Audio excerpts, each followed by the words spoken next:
Now, we've been talking all morning long about the cleanup following the strong winds that moved through our region over the weekend. Those strong winds uprooted several trees in our area, including knocking one of those trees onto a playground where children were playing.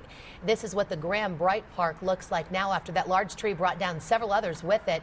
There were 3 girls playing nearby when they heard 2 cracking sounds, and neighbors told them to be careful here. Parents were relieved when it happened over the weekend rather than during the school week. Thankfully, there were no injuries. That's the most important part. They say about 25 to 30 children play on the park on normal school days.